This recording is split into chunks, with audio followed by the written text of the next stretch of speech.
বিসমিল্লাহির রহমানির রহিম। পরম করুণাময় ও অসীম দয়ালু আল্লাহর নামে শুরু।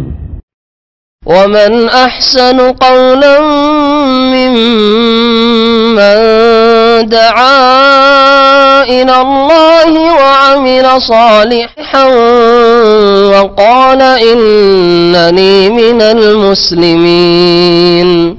দুনিয়া সুন্দর, মানুষ সুন্দর, আসমান সুন্দর, জমিন সুন্দর, সুন্দরী সুন্দরী পাল্লা। জানি না কত সুন্দর তুমি আল্লাহ, জানি না কত সুন্দর তুমি আল্লাহ। দুনিয়া সুন্দর, মানুষ সুন্দর, আসমান সুন্দর, জমিন সুন্দর, সুন্দরী সুন্দরী পাল্লা। আসসালামু আলাইকুম ওয়া রাহমাতুল্লাহি ওয়া বারাকাতুহু। বিসমিল্লাহির রহমানির রহিম। আলহামদুলিল্লাহি রাব্বিল আলামিন ওয়াস সালাতু ওয়াস সালামু আলা সাইয়্যিদিল মুরসালিন নবিয়িনা মুহাম্মদ ওয়া আলা আলিহি ওয়া সাহবিহি আজমাইন। আম্মা বাদ, ফাকাদ ক্বালাল মুআল্লিফ রাহিমাহুল্লাহু তাআলা তাওহীদুল উলূহিয়্যাহ ওয়া ইয়াতাদাম্মানুল ফুসুল আত-তালিয়া। আল ফাসলুল আউয়াল ফি মা'না তাওহীদুল উলূহিয়্যাহ ওয়া আন্নাহু মাওদু'উ দাওয়াতির রাসূল। الفصل الثاني الشهادتان معناهما أركانهما شروطهما مقتضاهما نواقضهما. الفصل الثالث في التشريع التحليل والتحريم حق الله تعالى. الفصل الرابع في العبادة معناها أنواعها شمولها. الفصل الخامس في بيان مفاهيم خاطئة في تحديد العبادة وذلك كالتقصير في مدلول العبادة أو الغلو فيها. الفصل السادس في بيان ركائز العبودية الصحيحة الحب والخوف الخضوع الرجاء. الفصل السابع في بيان شروط قبول العبادة والعمل وهي الإخلاص ومتابعة الشرع. الفصل الثامن في بيان مراتب الدين وهي الإسلام والإيمان والإحسان تعريفها وما بينها من عموم وخصوص. সম্মানিত ব্রাদারান ইসলাম, আল্লাহ পাক রব্বুল আলামিনের সমস্ত প্রশংসা, সালাত এবং সালাম নাযিল হোক প্রিয় নবী মুহাম্মদ সাল্লাল্লাহু আলাইহি ওয়াসাল্লামের উপর। আজকের দর্সের বিষয়বস্তু হচ্ছে আকীদায়ে তাওহীদের যে ধারাবাহিক আমাদের আলোচনা, তাতে তাওহীদুল উলূহিয়া সম্পর্কে।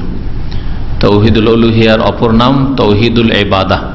আল্লাহ পাকের ইবাদত বন্দেগীর ক্ষেত্রে, আল্লাহ পাকের উলূহিয়াতের ক্ষেত্রে আল্লাহ পাকের একত্ব প্রতিষ্ঠা করা, যার সংজ্ঞা সামনে আসবে। তবে আলোচনার শুরুতে বলে দিই, বান্দার কাজে যেসব কাজ আল্লাহ পাকের সন্তুষ্টির জন্য করে থাকে, বান্দার কাজে, মানুষের কাজে আল্লাহ পাকের একত্ব প্রতিষ্ঠা করা। বান্দার কাজ হচ্ছে সিজদা করা, বান্দার কাজ হচ্ছে রুকু করা, বান্দার কাজ হচ্ছে দোয়া করা, মান্নত করা, জবাই করা, কুরবানি করা, ভয় করা, ভালোবাসা ইত্যাদি যতগুলি ইবাদত রয়েছে, কথার ইবাদত হোক, কাজের ইবাদত হোক, অথবা অন্তরের ইবাদত হোক।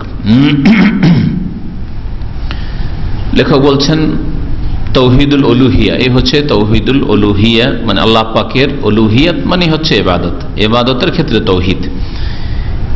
এই পর্বে কয়েকটি ছোট ছোট চ্যাপ্টার রয়েছে। প্রথম অধ্যায় হচ্ছে ফি মা'না তাওহীদুল উলূহিয়া, তাওহীদুল উলূহিয়াতের অর্থ সম্পর্কে এবং তার সংজ্ঞা সম্পর্কে। অর্থ, শাব্দিক অর্থ এবং তার ভাব অর্থ বা শরীয়তের ভাষায় পারিভাষিক অর্থ অর্থাৎ সংজ্ঞা। আর তাতে এই বিষয়টা উল্লেখ করা হয়েছে যে এটি হচ্ছে অর্থাৎ তাওহীদে উলূহিয়াত বা তাওহীদুল ইবাদা, এটাই হচ্ছে সমস্ত রাসূলগণের দাওয়াতের বিষয়বস্তু। অর্থাৎ সমস্ত নবী রাসূলগণ যে দাওয়াত দিয়েছেন, সেই দাওয়াতের মৌলিক বিষয় হচ্ছে আল্লাহ পাকের ইবাদতে উলূহিয়াতে তাওহীদ প্রতিষ্ঠা করা।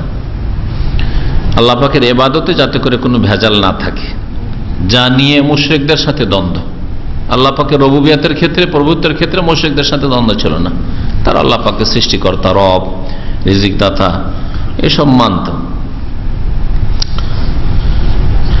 আল ফাসলুস সানি, দ্বিতীয় অধ্যায় হচ্ছে আশ-শাহাদাতান, দুইটি বিষয়ের সাক্ষ্য প্রদান সম্পর্কে, লা ইলাহা ইল্লাল্লাহ, আল্লাহ ছাড়া কেউ সত্য মাবুদ নেই।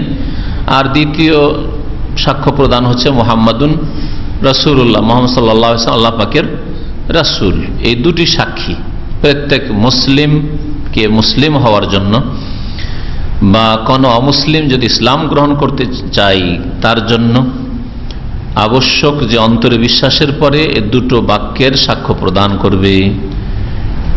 মানাহমা, এই দুটো যে সাক্ষ্য প্রদানের বাক্য রয়েছে এর অর্থ কি, আর কানহমা এগুলির রুকুন কি, রুকুন স্তম্ভ, শুরুতহমা এই দুটো বাক্যের শর্তাবলী কি, মুক্তাদাহমা এই দুটো বাক্যের দাবি কি, করণীয় কি। যখন আপনি দুটো বাক্যর সাক্ষ্য প্রদান করেছেন তাহলে আপনার দায় দায়িত্ব কি, এর দাবি কি, আপনার কাছে কি দাবি করে এই দুটো বাক্য। নওয়াকিজহমা এই দুটো বাক্যর পরিপন্থী বা বিপরীত বিষয় কি। আপনি কালেমাও পড়ছেন, লা ইলাহা ইল্লাল্লাহ বলছেন, মুহাম্মাদুর রাসূলুল্লাহ বলছেন, মুহাম্মাদুন আবদুহু ওয়া রাসূলুহু বলছেন, আর এর উল্টো কাজ করছেন। উল্টো কাজগুলি কি হতে পারে? অনেক রয়েছে যেগুলি মানুষকে মুরতাদ করে দেয় বা তাদের ঈমান ভঙ্গ করে দেয়। তার মৌলিক বিষয়গুলি উল্লেখ করা হয়েছে 10টি, যা সামনে আসছে। তৃতীয় অধ্যায়ে আলোচনা করা হয়েছে ফিত তাশরী ওয়াত তাহলিল, আল ফাসলুস সালিস ফিত তাশরী ওয়াত তাহলিল ওয়াত তাহরীম হাক্কুল্লাহ, বিধান রচনা, আইন রচনা, বিধান রচনা করা। তাশরী মানে শরীয়ত বানানো, বিধান তৈরি করা। বিধান তৈরি করা বা বিধান দেওয়ার মালিক একমাত্র আল্লাহ, এবং তা পৌঁছাবার দায়িত্ব মুহাম্মদ রাসূলুল্লাহ সাল্লাল্লাহু আলাইহি ওয়াসাল্লামকে দেওয়া হয়েছে। বিধান রচনা তৈরি করার অধিকার কোনো মানুষকে দেওয়া হয়নি। এমনকি মুহাম্মদ রাসূলুল্লাহ সাল্লাল্লাহু আলাইহি ওয়াসাল্লাম তিনি ধর্মের প্রবর্তক নন, যেমন মূর্খরা লিখে থাকে যে মুহাম্মদ সাল্লাল্লাহু আলাইহি ওয়াসাল্লাম ইসলাম ধর্মের প্রবর্তক না, তিনি প্রচারক। তাশরী মানে আইন প্রণয়ন করা, বিধান রচনা করা, তার মানে কোনো কিছুকে হালাল করা। তাহলিল, তাহরিম মানে কোনো কিছু হারাম করা। বৈধ অবৈধ করার ইখতিয়ার, এই অধিকার একমাত্র আল্লাহ পাকের। কোনটা হালাল, কোনটা হারাম, কোনটা ওয়াজিব, কোনটা ফরজ, কোনটা করণীয়, কোনটা বর্জনীয়, এটা হচ্ছে হাক্কুল্লাহ, একমাত্র আল্লাহ পাকের হক, এটা আর কারো হক নয়। আল ফাসলুর রাবে, চতুর্থ অধ্যায় হচ্ছে ফিল ইবাদা, ইবাদত সম্পর্কে। মানাহা, ইবাদতের অর্থ কি, শাব্দিক অর্থ, পারিভাষিক অর্থ, শরীয়তে ইবাদত কাকে বলে, আনোয়াহা ইবাদতের প্রকরণ কি, অন্তরের ইবাদত যেমন বাচনিক ইবাদত, কাজকর্মে অঙ্গ প্রত্যঙ্গের ইবাদত, সমূলহা ইবাদতের ব্যাপকতা। ইবাদত 2-4-5টা কাজের নাম নয়, যে মসজিদে গেলে ইবাদত, আর বাইরে রাস্তাঘাটে সৎ নিয়তে ভালো কাজ করলে সেগুলি ইবাদত, এমন কথা নয়। ইবাদত অত্যন্ত ব্যাপক অর্থ রাখে। আল ফাসলুল খামিস, পঞ্চম অধ্যায় হচ্ছে ফি বায়ানে মাফাহিমা খাতিয়া ফি তাহদিদিল ইবাদা, ইবাদতের নির্ণয়ের ক্ষেত্রে বা নির্ধারণের ক্ষেত্রে ভ্রান্ত ধারণা সম্পর্কে আলোচনা করা। ইবাদতের নির্ধারণের ক্ষেত্রে ভুল ধারণা আছে, এতে ঘাটতি আছে, আর না হয় বাড়াবাড়ি রয়েছে। কেউ বাড়াবাড়ি করেছে আর কেউ এতে ঘাটতি করেছে। ওয়াজালিকা তাকসির ফি মাদুল ইবাদা, যেমন ইবাদতের অর্থে ঘাটতি করা, সীমিত করে দেওয়া। ইবাদত যেমন অমুসলিমদের কাছে চার্চে যাওয়ার নাম ইবাদত, খ্রিস্টানদের কাছে, হিন্দুদের কাছে মন্দিরের সাথে জড়িত কাজগুলি ইবাদত, হ্যাঁ, উপাসনা। আর বাকি দুনিয়াতে ফ্রি, হ্যাঁ,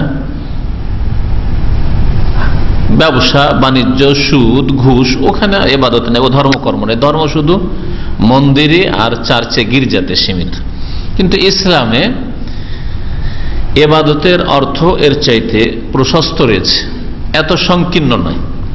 এটা এক ধরনের লোকদের ভুল, আর এক ধরনের লোকের বাড়াবাড়ি। আবুল গলুফিহা, ইবাদতের অর্থে বাড়াবাড়ি করেছে, এ সম্পর্কে আলোচনা করা হবে। আল ফাসলুস সাদিস, ষষ্ঠ অধ্যায় হচ্ছে ফি বায়ানে রাকাইজুল উবুদিয়াতিস সাহিহা, সত্যিকার অর্থে আল্লাহ পাকের ইবাদতের ভিত কি কি জিনিসের উপর বিশুদ্ধ ইবাদত, খালেস ইবাদত হবে, যেটা শিরক মুক্ত, বিদআত মুক্ত হবে, এর কিছু মৌলিক নীতিমালা রয়েছে, সেগুলি সম্পর্কে আলোচনা।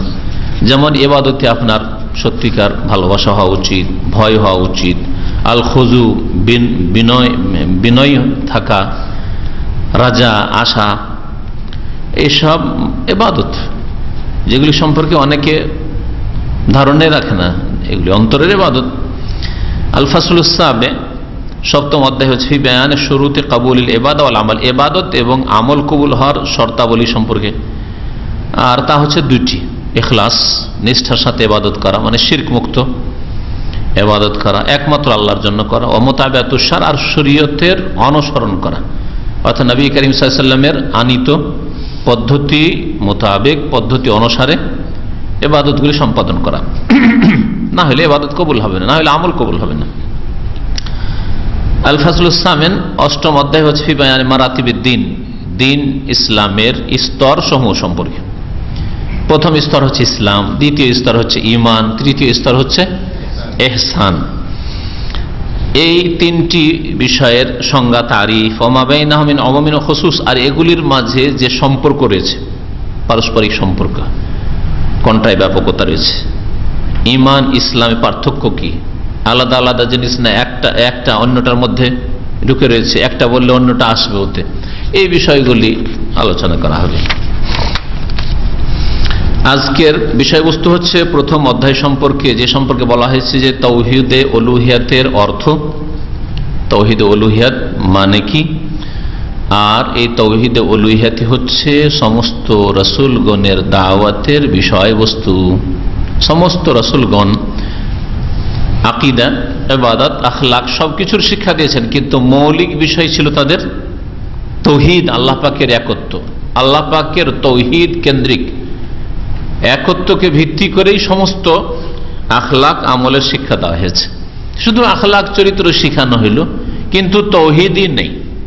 তাওহীদবিহীন আখলাক, আমল, সৎ কাজ, উপকার করা, কল্যাণমূলক কাজ করা, যেমন মাতা পিতার সেবা করা, পাড়া প্রতিবেশীর সাথে সদ্ব্যবহার করা, আত্মীয় স্বজনদের সাথে সুসম্পর্ক রাখা, এইরকম দেশের কল্যাণ করা, জাতির কল্যাণ করা, গ্রামবাসীর কল্যাণ করা, সব যে কোনো সৃষ্টির আল্লাহ মাখলুকের কল্যাণ করা, ভালো কাজের শেষ নাই।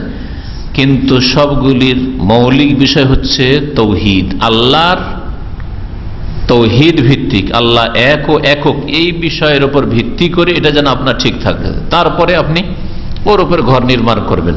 তাহলে যতগুলি ভালো কাজ হচ্ছে, এগুলি একটা ঘরের যে বিল্ডিং এর বিভিন্ন ইটের মতো, বিভিন্ন মশলার মতো, কিন্তু সেই বিল্ডিং এর যে ভিত্তি আছে, সেই ভিত্তিটা মজবুত হতে হবে, না হলে শুধু ইট উঠিয়ে বা অন্য মশলা দিয়ে শুধু ঘর তৈরি হয়ে যাবে না।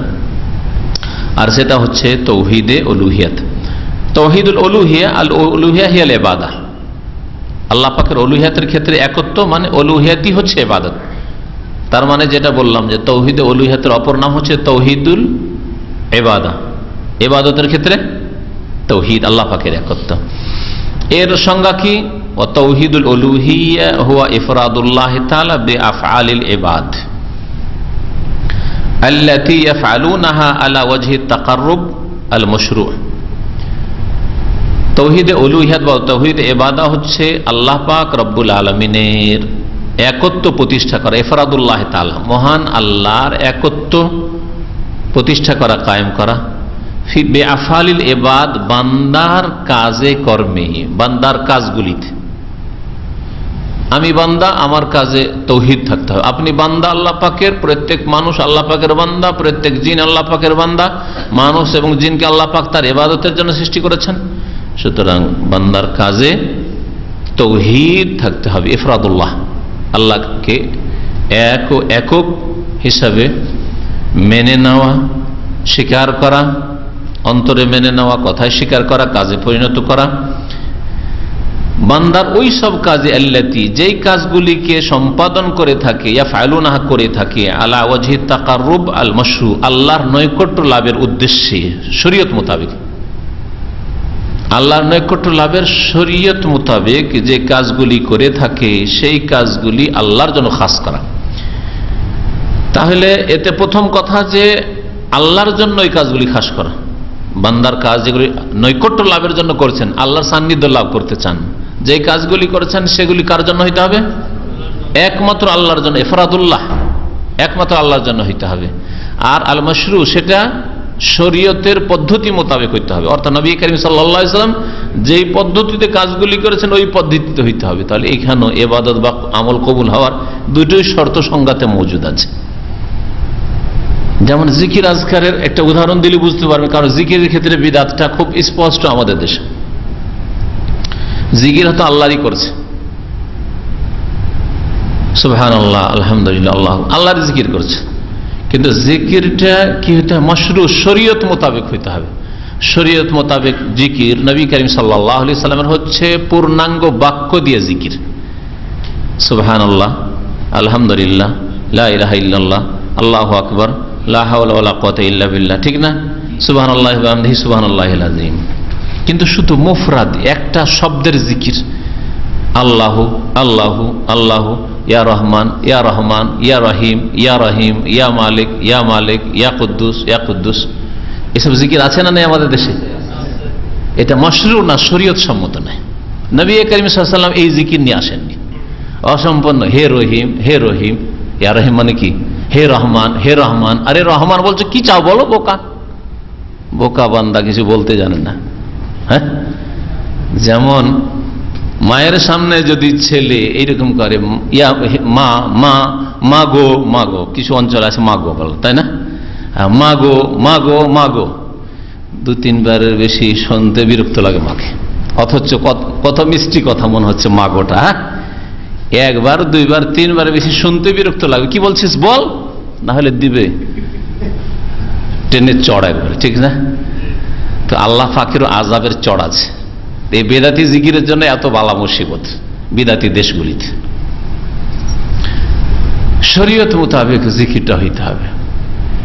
আর একটা যেটা প্রথম শর্ত, সেটা আল্লাহর জন্য জিকির হইতে হবে। আবার এটা না হয় ইয়া রাসূলুল্লাহ ইয়া রাসূলুল্লাহ ইয়া রাসূলুল্লাহ। যেমন এক হায়দ্রাবাদি হজে এসছে, আর মসজিদে নববীতে রওজাতে রিয়াজুল জান্নাত যেটা, ওখানে বসে আছে, আর নফলটা পড়ে আমি তাহিয়াতুল মসজিদ পড়ে বসছি, আর শুনছি আমি ইয়া রাসূলুল্লাহ ইয়া রাসূলুল্লাহ ইয়া রাসূলুল্লাহ, আমার কানে শোনা আচ্ছা ইয়া রাসূলুল্লাহ, হে আল্লাহ রসুল হে আল্লাহ রসুল হে আল্লাহ রসুল। আচ্ছা এটা কোন জিকির হলো? জীবনে প্রথম জিকির শুনছি, নবীর জিকির। এতদিন যে আমি আল্লাহর জিকির, নবীর জিকির। জিজ্ঞেস করলাম যে কি করেন? বলছে রসুলের জিকির করছি, রসুলের জিকির করছি। সে জিকির তো ভাই আল্লাহর, কারণ আল্লাহ বলছেন উযকুরুল্লাহ, আল্লাহর জিকির, আল্লাহকে স্মরণ করো, তুমি রসুলের জিকির কোথায় পাবে? বলছে যে আপনারা ওয়াহাবি শিখাইতে হবে না আমাকে, আমাদের মৌলানারা শিখিয়ে পাঠিয়েছে মক্কায় আল্লাহর জিকির, মদিনায় নবীর জিকির করবেন। কথা বুঝতে পেরেছেন?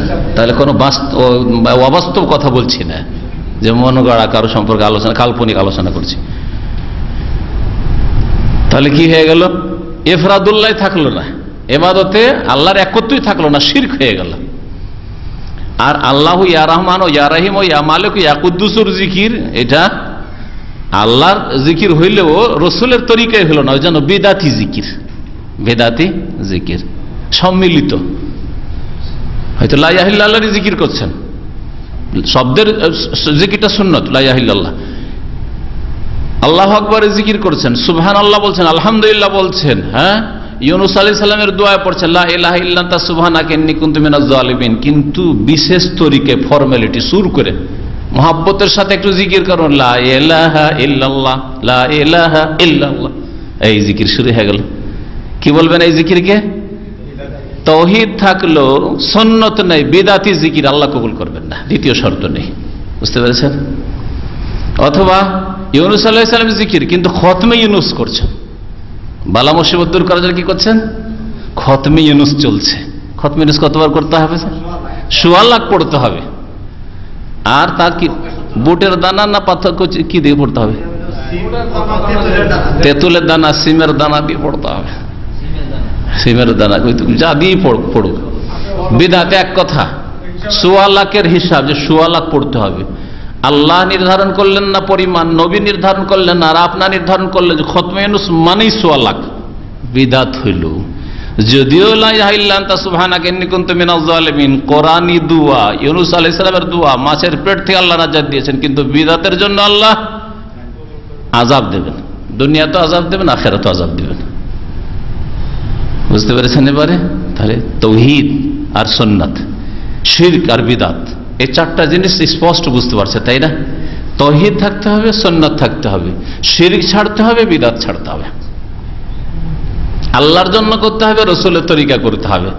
হ্যাঁ, আল্লাহ ছাড়া অন্যের জন্য করা যাবে না, রাসূলের তরিকা ছাড়া অন্য কারো তরিকা করবেন না। যে এটা হচ্ছে চিশতিয়া তরিকার জিকির, এটা হচ্ছে সাবেরিয়া তরিকার জিকির, এটা হচ্ছে গাঙ্গুহি তরিকার জিকির, এটা হচ্ছে মোজাদ্দেদ আল-ফিসানি মোজাদ্দেদিয়া তরিকার জিকির, এই সব চলবে না। তরিকা একমাত্র মুহাম্মদ সাল্লাল্লাহু আলাইহি ওয়াসাল্লামের লাগবে।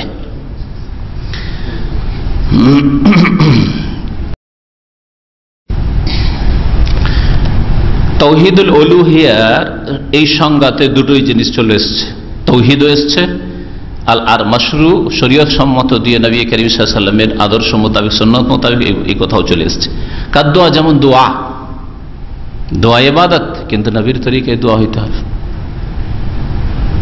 ওই ক্ষেত্রগুলি নবী করিম সাল্লাল্লাহু আলাইহি ওয়াসাল্লামের সময় ছিল, ওই সময়গুলি ছিল, নবী সাল্লাল্লাহু আলাইহি ওয়াসাল্লাম কাজগুলি করেছেন, কিন্তু ওইভাবে করেননি যেভাবে আপনি করছেন, তাহলে এটা সুন্নাত হলো না, বিদআত হলো। তবে যে কোনো সময় অনির্দিষ্ট, যে কোনো সময় মাঝে মধ্যে যখন আপনার দোয়ার প্রয়োজন করে নিলেন, অসুবিধা নেই, দোয়া ইবাদত। তাহলে শরীয়তে দোয়াই হচ্ছে ইবাদত, কিন্তু নবী করিম সাল্লাল্লাহু আলাইহি ওয়াসাল্লাম হয় ওই জায়গাটাতে দোয়া করেছেন, ওই জায়গাটি পেয়েছেন আর দোয়া করেছেন, আর না হলে সাধারণ জায়গায় মাঝে মধ্যে কখনো করলেন। কিন্তু যখন নিয়মিত আপনি কন্টিনিউ করা শুরু করবেন, এমন একটা জায়গায় দোয়া, ওই জায়গাটা নবীর জামানাতে ছিল কিন্তু নবী করেননি, তখন ওর নাম হবে বিদআত। এই কথাটা আমার বুঝে নিলে, এটা কায়দা নীতিমালা বুঝে নিলে, নবীর জামানায় ওই জায়গাটা ছিল, নবী কেন দোয়া করেননি, আপনি কেন করবেন? নবী করিম সাল্লাল্লাহু আলাইহি ওয়াসাল্লামের সাথে সাহাবীরা নামাজ পড়েছেন, মুসল্লি নিয়ে জামাত করেছেন, সম্মিলিত একসাথে ইমাম মুক্তাদি মিলে কেন সাহাবীরাকে নিয়ে দোয়া করেন, আপনি কেন করবেন? এবার বুঝতে পারছেন? আর এমনি দোয়া, হ্যাঁ দোয়া একরকম হচ্ছে, নবী ওই জায়গাটাই করেছেন। যেমন বেতরের নামাজে রুকুর আগে বা পরে নবী সাল্লাল্লাহু আলাইহি ওয়াসাল্লাম কুনুতে দোয়া করেছেন। হ্যাঁ, বালা মুসিবত আসলে ফজর নামাজে রুকু থেকে উঠে কুনুতে নাজিলা করেছেন। হ্যাঁ, নবী করিম সাল্লাল্লাহু আলাইহি ওয়াসাল্লাম তাশাহুদ দরুদ সেরে সালামের আগে দোয়া করেছেন, সেজদায় নবী করিম সাল্লাল্লাহু আলাইহি ওয়াসাল্লাম পড়ে পড়ে দোয়া করেছেন। আপনি করুন তাহলে এগুলো। আর যেই জায়গাগুলো তো নবী সাল্লাল্লাহু আলাইহি ওয়াসাল্লাম করেননি, আপনার কখনো প্রয়োজন, আপনি একা একা করেন, কিন্তু একটা খাস তরিকা দিবেন, একসাথে করবো আমরা। ইমাম সাহেব আপনি দোয়া করুন, আমরা আমিন আমিন বলবো, অথচ ওই জায়গাটা নবীর জামানাতে ছিল, একদিনও কখনো করেননি, এটা চলবে না। যেমন মাহফিল শেষ হলে একসাথে মোনাজাত, ফরজ নামাজ শেষ হলে একসাথে মোনাজাত, হ্যাঁ খাওয়া দাওয়া কোথাও কোনো বাসাতে দাওয়াত দিয়েছে সেজন্য একসাথে মোনাজাত, বাড়িওয়ালাকে খুশি করার জন্য। আর বাড়িওয়ালা খুশি করার নিয়ত হোক আর নাই হোক, যেটাই হোক না কেন, কিন্তু নবী সাল্লাল্লাহু আলাইহি ওয়াসাল্লাম দাওয়াত খেয়েছেন না খাননি? খেয়েছেন না খাননি? নবী সাল্লাল্লাহু আলাইহি ওয়াসাল্লাম দাওয়াত খেয়েছেন আর এর একসাথে দোয়া করেছেন, তাহলে ওই ক্ষেত্রটা নবী পেয়েছেন। এইরকম জায়গায় এসছেন নবীর জামানে, নবী সাল্লাল্লাহু আলাইহি ওয়াসাল্লাম একসাথে এরকম দোয়া করেন নাই, যার বাড়ি খেয়েছেন তার বাড়ির জন্য। তবে নবী সাল্লাল্লাহু আলাইহি ওয়াসাল্লাম দোয়া করেছেন, বিসমিল্লাহ বলে শুরু করেছেন, খাবার শেষে বাড়িওয়ালাকে দোয়া দিয়েছেন, আল্লাহুম্মা বারিক লাহুম ফিমা রাযাকতাহুম ওয়াগফির লাহুম ওয়ারহামহুম, হাত না উঠিয়ে, আল্লাহুম্মা আতিমান আতামান ওয়াসকিমান সাকানা, আফতার ইনদাকুমুস সাইমুন ওয়া কালা তামাকুমুল আবরার ওয়া সাল্লাত আলাইকুমুল মালায়েকা। নবীও দোয়া দিয়েছেন এই তরিকা, আপনি ওই তরিকায় দোয়া দেন। ঘাটতি না হয় বাড়তি, কিছু লোকের আছে পেট ভর্তি করে খেয়ে ফেললেন, আর একটা তিনটে দোয়া বলে একটাও দোয়া পড়লেন না, খেয়ে দে কাপড় ঝাড়া দিয়ে চলে আসলেন, নড়তেই পারেন না, হেঁটে আর বাসায় যেতে পারবেন না, গাড়ি খুঁজছেন। এইটাও যেমন ঘাটতি, তেমন বাড়তি হচ্ছে যে না, যখন খেলাম তো একটু মোনাজাত দিয়ে যেতে হবে, একসাথে মোনাজাত করতে হবে। বুঝতে পেরেছেন? ঘাটতিও করবেন না আর বাড়তিও করবেন না, যেইভাবে ইসলাম এসেছে ওইভাবে পালন করার চেষ্টা করেন, তাহলে 1400 বছর আগের ইসলাম আর এখনকার ইসলামে কোনো পার্থক্য থাকবে না। আর আমাদের দাওয়াতই হচ্ছে এটা, যে আমরা মানব জাতিকে, বিশেষ করে মুসলিমদেরকে সেই ইসলামের দিকে ফিরিয়ে নিয়ে যেতে চাই যে ইসলামের ওপর মুহাম্মদ রাসূলুল্লাহ সাল্লাল্লাহু আলাইহি ওয়াসাল্লাম তার সাহাবায়ে কেরামগণকে ছেড়ে গেছে। এটা হচ্ছে ইসলাম। আর তারপরে ইসলামের ওপর যে রং চড়েছে, মরিচ মশলা দেওয়া হয়েছে, এগুলো সব বিদআত, ওগুলো চলবে না। ওই ইসলামের দিকে ফিরে যান। আর এই কথাই আমি মনে করি কোন একটা মুসলিমের দ্বিমত থাকা উচিত নয়, যে আপনাদের সকলকে বলছি যে সেই ইসলামের দিকে ফিরে চলুন যে ইসলামের ওপর সাইয়্যিদুল মুরসালিন খাতামুন নবীন মুহাম্মদ রাসূলুল্লাহ সাল্লাল্লাহু আলাইহি ওয়াসাল্লাম মানুষকে ছেড়ে গেছেন, সেই জামানায় মুসলিম বেনামাজি কল্পনায় ছিল না। একজন বেনামাজি আমরা মুসলিম সমাজে দেখতে চাই না, প্রত্যেককে নামাজ পড়তে হবে, ঠিক না? সেই জামানায় কোনো মাজার ছিল না, একটিও মাজার থাকা চলবে না। সেই জামানায় কোনো পীর ছিল না, একটিও পীর থাকা চলবে না। সেই জামানায় মজহাবি গোড়ামি মজহাবের নাম পর্যন্ত ছিল না, মজহাব শুধুমাত্র ইসলাম থাকবে। একটি দলের বেশি কোনো দল ছিল না, সুতরাং উম্মাত ওয়াহিদা একটি দল থাকবে। মন্দ কথা নাকি? মন্দ কথা? একজন বিবেকবান মানুষ স্পষ্ট কথাগুলি বুঝতে পারবে, যেটা হচ্ছে ইসলাম। আসলে একটি দল চাই, একটি নাম চাই, এত নাম চাই না, আর এই গোড়ামি চাই না, এই টানাটানি চাই না, নিজের দলের দিকে ডাকবে। মুসলিম হইলে এখন তারপরে মুসলিম হওয়ার জন্য এতটা যথেষ্ট না, এখন আরেকটা কিছু হইতে হবে, আর একটা কিছু হইতে হবে, এইসব কোর্স কিছু নেই। মুসলিম হইতে হবে, কোরআন এবং হাদিসকে মজবুত করে ধরতে হবে, কোরআন এবং হাদিসকে মজবুত করে ধরলেই যথেষ্ট।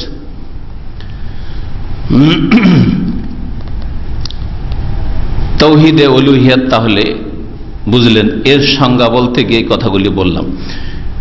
আল্লাহ পাক রব্বুল আলামিনের জন্য বান্দার কাজে একত্ব প্রতিষ্ঠা করা, ওই সব কাজগুলিতে যেই সব কাজগুলি আল্লাহর সান্নিধ্যের জন্য বান্দা করে থাকে শরীয়ত সম্মত, যেমন দোয়া, যেমন মানত নাজর, ও নাহার যেমন জবাই করা। নাহার মানে হচ্ছে জবাই করা, তো নাহার আর জবাহ আরবিতে জবাহ হয়, তাই না? তো জবাহ বলা হয় যদি পশুকে শুইয়ে দিয়ে জবাই করা হয় তো ওকে জবাই করা বলা হয়, জবাহ বলা হয়, জবাহ। আর নাহার বলা হয় পশু দাঁড়িয়ে থাকা অবস্থায়, পশুর তিনটা পা বাঁধা আছে, আর দাঁড়িয়ে থাকা অবস্থায় যদি মারা হয়, ছোড়া মেরে যদি রক্ত প্রবাহিত করা হয়, এটাকে বলা হয় নাহার বলা হয়। উটের জবাইয়ের ক্ষেত্রে সুন্নতি তরিকা হচ্ছে উট দাঁড়িয়ে থাকে ওই অবস্থায় জবাই করা। জবাই করা মানে ছোড়া ঢুকিয়ে দেওয়া, হুলকুমে, এইভাবে জবাই করা। আর তারপরে যখন পড়ে যায় ফাইজা ওয়াজাবাত জুনুবুহা, যখন পড়ে যাবে উটটা, আল্লাহ সূরা হজে বলছেন ফাকুলু মিনহা, কুরবানির গোশত যদি হয় তো তোমরাও খাও, ওয়া তামুল কানিয়া ওয়াল মুতার, আর যে চাইতে আসে তাকেও দাও, আর যে চাইতে না আসে লজ্জা করে অভাবী তাকেও খাও। আল কানি ওয়াল মুতার ফাইজা ওয়াজাবাত জুনুবুহা, তাহলে বোঝা গেল যে জবাইটা কখন হয়েছে? দাঁড়িয়ে থাকা অবস্থা হয়েছে, ফাইজা ওয়াজাবাত জুনুবুহা, তারপর যখন পড়ে যাবে। এর আগে শুনেছেন পার্থক্য? উট জবাই করা যারা দেখেছেন তারা জানেন, দেখেছেন না? দাঁড়িয়ে থাকা অবস্থায় জবাই করে না, করে না, ছড়া দিয়ে দিল। হ্যাঁ, এটা হচ্ছে সুন্নতি তরিকা। তবে উল্টো পাল্টা করা জায়েজ হয়েছে, উল্টো পাল্টা করা জায়েজ রয়েছে, কিন্তু অনুত্তম। কেউ যদি উটকে ফেলে দিয়ে জবাই করে জায়েজ, কিন্তু অনুত্তম কাজ হলো। কেউ যদি গরুকে দাঁড়িয়ে থাকা অবস্থায় ছড়া মেরে ওইভাবে উটের মতো করে জবাই করে তো জায়েজ, হালাল হয়ে যাবে। বিসমিল্লাহ আল্লাহু আকবার পড়লি, হ্যাঁ, আল্লাহর নাম নিলেই হলো, ইসমুল্লাহ, আল্লাহর নাম নিতে হবে। কিন্তু সুন্নতের খেলাফ কাজ করলো, খাসি, মোরগ আর কি বলছে এই ধরনের যেগুলি হালাল পশু, উট ছাড়া সবগুলিকে জবাই করা সুন্নত, তবে নাহার করা জায়েজ। আর উটকে নাহার করা সুন্নত মানে দাঁড়িয়ে থাকা অবস্থায় রক্ত প্রবাহিত করা সুন্নত, তবে জবাই করা, ফেলে দিয়ে জবাই করা জায়েজ। এখানে নাহারের জন্য উল্লেখ করেছেন কোরআনে কারীম, আল্লাহ নাহার বলেছেন। হ্যাঁ, ফাসাল্লি লিরাব্বিকা ওয়ানহার, সূরা কাউসারে আছে, হে নবী তোমার রবের উদ্দেশ্যে সালাত আদায় করো, ওয়ানহার, আর রবের উদ্দেশ্যে কি করো? জবাই করো। ওয়ানহার মানে ওয়াজবাহ, জবাই করো। ওয়ার রাজা, এবং আশা করা, ওয়াল খাউফ, ভয় করা, ওয়া তাওয়াক্কুল, আস্থা ভরসা করা, ওয়ার রাগবা, আর অভিমুখী হওয়া, ধাবিত হওয়া, ওয়ার রাহবা, ভয় করা, ওয়াল ইনাবা, আর ঝাঁপিয়ে পড়া বা আল্লাহ অভিমুখী হওয়া, এনাবা রাগবা, এগুলি কাছাকাছি অর্থ। ওয়াহাযান নাও মিনাত তাওহীদ, এই তাওহীদের এই প্রকরণটি হচ্ছে হুয়া মওদু দাওয়াতির রাসূল মিন আউয়ালিহিম ইলা আখিরিহিম, শুরু থেকে শেষ পর্যন্ত যত রাসূলগণ এসেছেন সমস্ত রাসূলগণের দাওয়াতের বিষয়বস্তু হচ্ছে তাওহীদের এই প্রকরণটি, অর্থাৎ তাওহীদে উলুহিয়াত বা তাওহীদে ইবাদত, আল্লাহ পাকের ইবাদত বন্দেগীতে তাওহীদ প্রতিষ্ঠা করা। রাসূলদের মৌলিক বিষয়বস্তু কেন? এই জন্য যে রাসূলরা যখনই এসেছেন দেখেছেন যে মুশরিকরা আল্লাহকে রব মানছে, আসমান জমিন কে সৃষ্টি করেছে, পাহাড় পর্বত কে সৃষ্টি করেছে, গরু ছাগল উট তোমাদের কে সৃষ্টি করেছে, এই রিজিক উপজীবিকা তোমাদেরকে কে দিচ্ছে, বলতো আল্লাহ। এই মর্মে গত আলোচনাতে অনেকগুলি আয়াত এসছে, মনে আছে আশা করি, যে আরো মুশরিকরা যাদের জন্য শেষ নবী মুহাম্মদ সাল্লাল্লাহু আলাইহি ওয়াসাল্লামকে পাঠানো হয়েছে তারাও মানতো যে রিজিক দাতা, আসমান জমিনের সৃষ্টিকর্তা, পাহাড় পর্বতের সৃষ্টিকর্তা কে? আল্লাহ। এই লাত উজ্জা মানাত আমাদের দেবদেবীরা এইসব সৃষ্টি করেনি, তবে আমাদের ইবাদতের কিছু হক আল্লাহর, কিছু হক হচ্ছে আমাদের দেবদেবীর। ইবাদতে শিরক করত, যার ফলে যে বিষয়টা নিয়ে দ্বন্দ্ব, যেই বিষয়ে রোগ ছিল, ভুল ছিল, সেই বিষয়টা সংশোধনের জন্য নবী রাসূলগণ এসেছেন। তাদের দাওয়াতের মৌলিক বিষয়বস্তু সেটা ছিল, যেটা নিয়ে দ্বন্দ্ব ছিল। আর যে বিষয়ে দ্বন্দ্ব না, আমিও যেটা মানি ওরাও সেটা মানে, তা দ্বন্দ্ব কিসের আছে?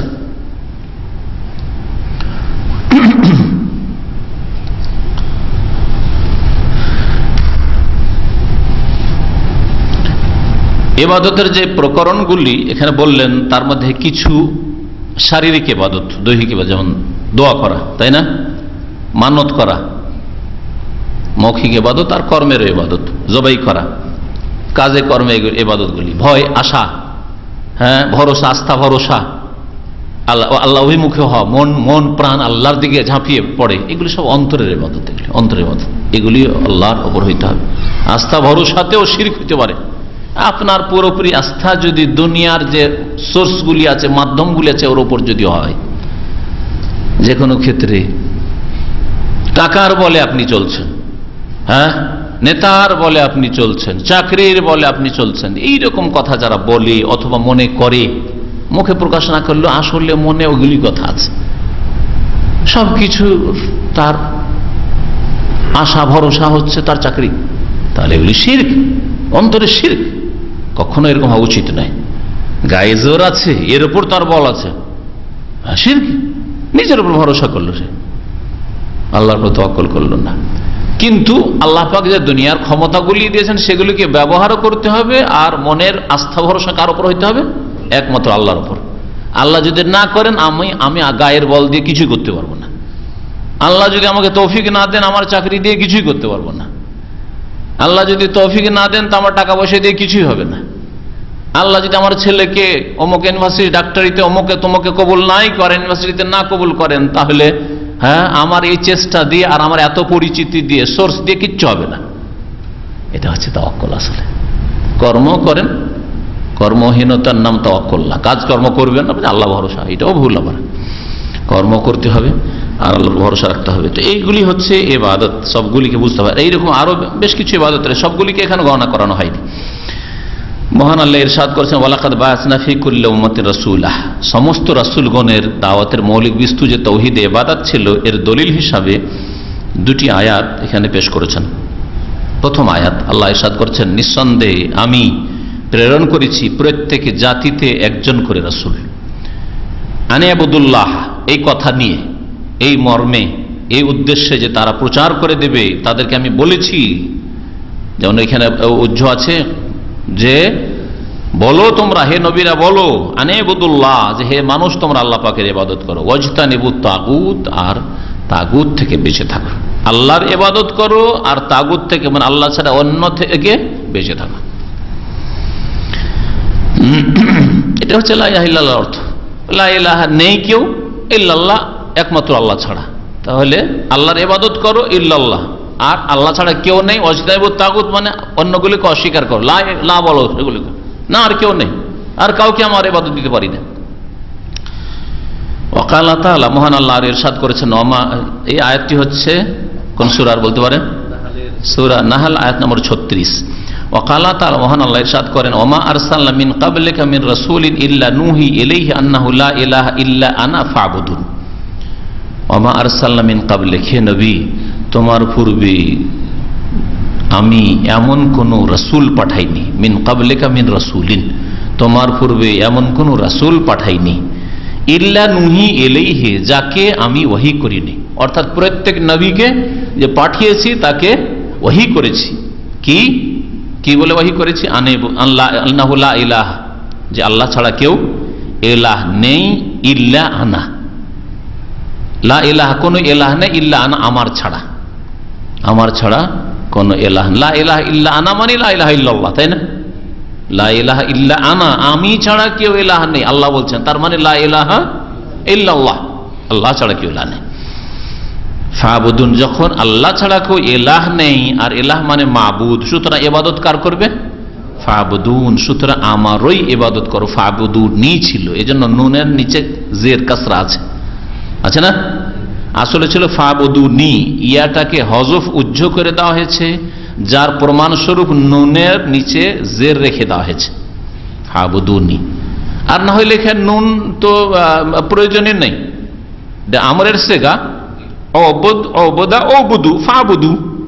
ফাবুদু, তাহলে নুনটা কিসের? নুনটা নুনে এরাবি নয়, এটাকে বলা হয়েছে নুনে ওয়েকায়া। এই নুনটা কি বলা হয়? ফাবুদুনি, নুনে ওয়েকায়া। ইয়া তার পাশে কাসরা চাই, ইয়া উখতে কাসরা। তো যদি এই নুনটা না নিয়ে আসা হয়তো, নুনে কাসরা হয়েছে ফাবুদুনি, নুনটা যদি না নিয়ে আসা হইতো তাহলে ফাবুদু যে আছে দালকে কাসরা হইতো, তো দালকে কাসরা দিয়ে কেমন করে পড়তেন? হ্যাঁ, দু আছে, তাহলে ওয়াও কোথায় যেত? তাই না? এদিকে দালের পরে ওয়াও আছে, ওয়াও চাই যে আমার পাশে পেশ হবে, কারণ ওয়াওকে পেশ চাই, দম্মা চাই, দম্মা। আর ওইদিকে ইয়া যেহেতু এসছে আমার, ইয়া মানে আমার, ইয়া এসছে তো ইয়া চাই জের, তাহলে জের আর দম্মার লড়াই শুরু হয়ে যেত। সেই জন্য এই নুনটাকে বলা হয় নুনে ওয়েকায়া। এই নুন গ্রামারে বলা হয়, এটা ওই যে ইয়া কাসরা চেয়েছে, কাসরাটা কার ওপর দিতে হবে, তো একটা নুন এনে ওর হক আদায় করা যাক। নুনের ইয়াটাকে হযফ করা হয়েছে, নুনের কাসরা রেখে দেওয়া হয়েছে, যাতে করে বুঝতে পারা যায় যে এরপর একটা ইয়া আছে, ফাবুদুনি ছিল। ওয়াকুল্লু রাসূলিন ইয়াবদা দাওয়াতাহু লিকওমিহি বিল আমরি বিতাওহীদিল উলুহিয়া। আর প্রত্যেক রাসূলগণ, প্রত্যেক রাসূলের বিষয়বস্তু ছিল তাওহীদুল উলুহিয়া। একটা বিষয় হলো, দুটি আয়াত বললেন। আর প্রত্যেক রাসূল দাওয়াত অনেক কিছুর দিয়েছেন, যেমন একটু আগে বললাম, দাওয়াত দিয়েছেন আকীদার, দাওয়াত দিয়েছেন ইবাদতের, দাওয়াত দিয়েছেন আখলাক চরিত্রের। নবী সাল্লাল্লাহু আলাইহি ওয়াসাল্লাম শুরুতে মক্কা থেকে ভালো চরিত্র শিখাতেন, সত্য কথা বলো, আমানত রক্ষা করো, খেয়ানত করিও না, মিথ্যা কথা বলিও না, হ্যাঁ, মানুষের উপকার করো, ক্ষতি করিও না, সেখান নাকি শিখেছেন। কিন্তু এগুলি মৌলিক বিষয় ছিল না, মৌলিক বিষয় ছিল ইয়া আইয়ুহান নাস কুলু লা ইলাহা ইল্লাল্লাহ তুফলিহু, হে মানব সকল বলো আল্লাহ ছাড়া কেউ সত্য মাবুদ নেই, তাহলেই পরিত্রাণ হবে। না হলে শুধু ভালো কাজ করে অন্যান্য ভালো কাজ, আখলাক চরিত্রে ভালো কাজ করলাম, তাতে কোনো ফালাক কল্যাণ পাবে না, কোনো কাজে আসবে না, কারণ ভিত নেই। তো প্রত্যেক রাসূল দাওয়াত শুরু করেছেন কি দিয়ে, এই বিষয়টা এখানে উল্লেখ করেছেন এবং এর দলিল পেশ করছেন। ওয়াকুল্লু রাসূলিন ইয়াবদা দাওয়াতাহু লিকওমিহি, প্রত্যেক রাসূল তার সম্প্রদায়কে যে দাওয়াত দেওয়া শুরু করেছেন সেটা ছিল বিল আমরে বিতাওহীদিল উলুহিয়া, তাওহীদে উলুহিয়াতের নির্দেশ দিয়ে তাদের দাওয়াত, তাদের মিশন শুরু করেছেন। প্রথম কাজ শুরু করেছেন জাতিকে, জাতির মধ্যে অনেক রোগ ছিল, শুধু এই উম্মতে নয় যে নবী সাল্লাল্লাহু আলাইহি ওয়াসাল্লাম যখন মক্কায় আসেন তো মক্কার লোকদের চরিত্র খারাপ ছিল, তাদের মধ্যে অনেক আরো পাপ ছিল, এমন কথা নাই। শোয়েব আলাইহিস সালামের জামানায় অনেক পাপ ছিল না? লূত আলাইহিস সালামের জামানায় সমকামিতার পাপ ছিল, মুসাফিরদের কষ্ট দেওয়া, লুটপাট করে নেওয়া, রাস্তায় বসে থাকা, আড্ডা দেওয়া, আর রাস্তা দিয়ে একটা অপরিচিত লোক হাঁটলে কষ্ট দেওয়া, পাথর মারা, রাস্তা বন্ধ করে দিয়েছিল, ও তাকতাউনাস সাবিল, এগুলি ছিল না? ওইগুলোরও দাওয়াত দিয়েছেন, কিন্তু প্রথম দাওয়াত দিয়েছেন লা ইলাহা ইল্লাল্লাহ, আল্লাহ ছাড়া কেউ সত্য মাবুদ নেই। যে কোনো জাতির মধ্যে যখন একটা খারাপি ঢুকে যায় তার বহু খারাপি পয়দা হয়েছে। এক পাপ বহু পাপকে ডেকে নিয়ে আসে, একটা পাপ করে মানুষ ক্ষান্ত হইতে পারে না। আর সব পাপ থেকে বাঁচার চেষ্টা করেন, দেখবেন যে সব পাপ থেকে বাঁচতে পারবেন। তাওহীদটা ঠিক করেন, আল্লাহ পরকালের বিশ্বাসটাকে মজবুত করে, ধীরে ধীরে সব রোগ সেরে যাবে। আর এটাকে মজবুত করার জন্য হচ্ছে 5 ওয়াক্ত নামাজ। 5 ওয়াক্ত নামাজ পড়েন, ফাহেসা মুনকার সমস্ত কাজ থেকে বিরত হয়ে যাবেন। ইসলাম কত সুন্দর জিনিস। আল্লাহ পরকালে বিশ্বাস, অনেক পাপ থেকে বাঁচছেন, কিন্তু কন্টিনিউ হচ্ছে না, আবার পাপে ডুবে যাওয়ার আশঙ্কা আছে। তো আল্লাহ বলছেন এই নামাজ কন্টিনিউ করো, 5 ওয়াক্ত নামাজ পড়ো, ইন্না সলাতা তানহা আনিল ফাহশা ওয়াল মুনকার, তাহলে সমস্ত ফাহেসা, অশ্লীল কথা, কাজ আর মুনকার, অন্যায় কাজ থেকে বিরত হয়ে যাবে, আর জীবনটা একেবারে সুন্দর হয়ে যাবে, ফেরেশতা চরিত্রের মানুষ হয়ে যাবে তুমি।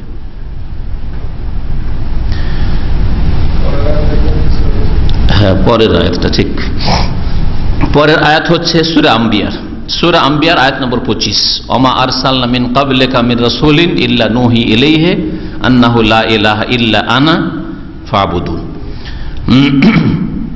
আর প্রত্যেক রসুল নিজ সম্প্রদায়কে দাওয়াত যে দিতেন, অনেক কথারই দাওয়াত দিয়েছেন, তার মধ্যে প্রথম যে দাওয়াত শুরু করতেন কি দিয়ে? তৌহিদে উলুহিয়াত বা তৌহিদুল ইবাদা, আল্লাহর ইবাদতে তৌহিদ কায়েম করো, শিরিক করিও না। কামা কালা নূহ, যেমন নূহ আলাইহিস সালাম বলেছেন, ও হুদ আলাইহিস সালাম বলেছেন, ও সালেহ আলাইহিস সালাম বলেছেন, ও শুআয়ব আলাইহিস সালাম বলেছেন, আলাইহিমুস সালাম জামিয়ান। সমস্ত নবীদের ঘটনা বলতে গিয়ে কোরআনে কারিমে আল্লাহ পাক রব্বুল আলামিন সূরা আরাফের কয়েকটা আয়াতে ইরশাদ করেছেন, তারা বলতেন ইয়া কওমি, হে আমার সম্প্রদায়। আসলে হচ্ছে ইয়া কওমি, এখানে মিমের কাসরা প্রমাণ করে যে এখানে ইয়া ছিল, হালকা করার জন্য হযফ করা হয়েছে। কোরআনে এরকম অনেক জায়গায় আছে। ইয়া কওমি, হে আমার সম্প্রদায়, উবুদুল্লাহ, আল্লাহ পাকের তোমরা ইবাদত করো, মা লাকুম মিন ইলাহিন গায়রুহু, তার ছাড়া আর কোন ইলাহ মাবুদ তোমাদের নেই। মা লাকুম মিন ইলাহিন গায়রুহু উবুদুল্লাহ, আল্লাহর ইবাদত করো, আল্লাহ ছাড়া অন্য কোন মাবুদ তোমাদের কেউ নেই। ইতিবাচক নেতিবাচক, পজিটিভ নেগেটিভ, আল্লাহর ইবাদত করো, অন্য কেউ নেই। এখান থেকে শুরু করেছেন সমস্ত নবী রাসূলগণ। সূরা আরাফের আয়াত নম্বর 59 রয়েছে, 65 রয়েছে, 73 রয়েছে, 85 রয়েছে। কয়েকজন নবীর কথা বলা হয় না, নূহ আলাইহিস সালামের কথা রয়েছে, তারপরে হুদ, সালেহ, শুআয়ব, এই আয়াতগুলিতে। ইব্রাহিম আলাইহিস সালামের কথা কোরআনে আল্লাহ উল্লেখ করে, ইব্রাহিম ইয ক্বালা লিকওমিহি উবুদুল্লাহ ওয়াত্তাকুহু, ইব্রাহিম আলাইহিস সালামের কথা স্মরণ করো যখন তিনি নিজ সম্প্রদায়কে বলেছিলেন উবুদুল্লাহ, তোমরা আল্লাহ পাকের ইবাদত করো, ওয়াত্তাকুহু, এবং তাকেই ভয় করো, তাকেই ভয় করো। দেবদেবীকে ভয় করিও না, কবর মাজারকে ভয় করিও না, পীর মুর্শিদকে ভয় করিও না, যে তাদের দরগাহে যেতাম, যদি না যায় অসন্তুষ্ট হয়ে যায়, কি যে মার পড়ে। হ্যাঁ, জিনের পূজা করিও না, যে জিনের উপদ্রব আছে, জিনকে খুশি যদি না করি, তাবিজ তোমার না করি, হ্যাঁ বাড়ি বন্ধ না করি, এসব করিও না। ওয়াত্তাকু, তাকেই ভয় করো। এই আয়াত রয়েছে সূরা আনকাবুতে, সূরা আনকাবুতের আয়াত নম্বর 16। মুহাম্মদ সাল্লাল্লাহু আলাইহি ওয়াসাল্লাম সম্পর্কে আয়াত নেন, আল্লাহ পাক বলছেন ওয়া আনজালা আলা মুহাম্মাদিন সাল্লাল্লাহু আলাইহি ওয়াসাল্লাম, আর আল্লাহ পাক রব্বুল আলামিন মুহাম্মদ সাল্লাল্লাহু আলাইহি ওয়াসাল্লামের উপর নাযিল করেছেন, কুল ইন্নী উমিরতু আন আবুদাল্লাহ, হে নবী তুমি ঘোষণা করে দাও যে আমাকে নির্দেশ দেওয়া হয়েছে যে আন আবুদাল্লাহ, যে আমি আল্লাহ পাকের যেন ইবাদত করি, মুখলিসান লাহুদ্দিন, তার জন্য আনুগত্যকে, দিনকে নিখুঁত নির্ভেজাল করে, খালিস করে। তাহলে নবী করিম সাল্লাল্লাহু আলাইহি ওয়াসাল্লাম মানুষকে ঘোষণা করে জানিয়ে দিয়েছেন যে আমাকে আল্লাহ নির্দেশ কি দিয়েছেন, যে আমি যেন নিখুঁত নির্ভেজাল করি, দিনকে আল্লাহর জন্য, শিরক মুক্ত করি। নবী করিম সাল্লাল্লাহু আলাইহি ওয়াসাল্লামের হাদিস শুনেন, এই আয়াত কোথায় রয়েছে? সূরা জুমার আয়াত নম্বর 11। ওয়াকালা রাসূলুল্লাহ সাল্লাল্লাহু আলাইহি ওয়াসাল্লাম বলেছেন, উমিরতু আন উকাতিলান নাস, আমাকে নির্দেশ দেওয়া হয়েছে। কে নির্দেশ দিয়েছেন? আল্লাহ নবীকে নির্দেশ দিয়েছেন। আন উকাতিলান নাস, যে মানুষের বিরুদ্ধে আমি যেন যুদ্ধ করি, আমি যেন লড়াই করি। নবী সাল্লাল্লাহু আলাইহি ওয়াসাল্লামকে আল্লাহর পক্ষ থেকে নির্দেশ দেন, নবী সাল্লাল্লাহু আলাইহি ওয়াসাল্লাম নিজের পক্ষ থেকে করেননি। এটা মন্দ নয়, কিন্তু এটাকে বুঝতে হবে, প্রত্যেকের বিরুদ্ধে নয়। কিন্তু ক্যান্সার বা এমন রোগ, এমন অ্যাক্সিডেন্ট যে এখন না করলে হবে না,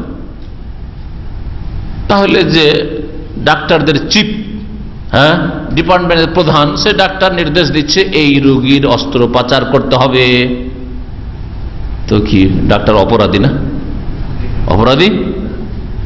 শরীরের হেফাজতের জন্য যখন অস্ত্রোপচার করে হাত পা কেটে ফেলে দেওয়া হয়, তখন ডাক্তার অপরাধী হয় না।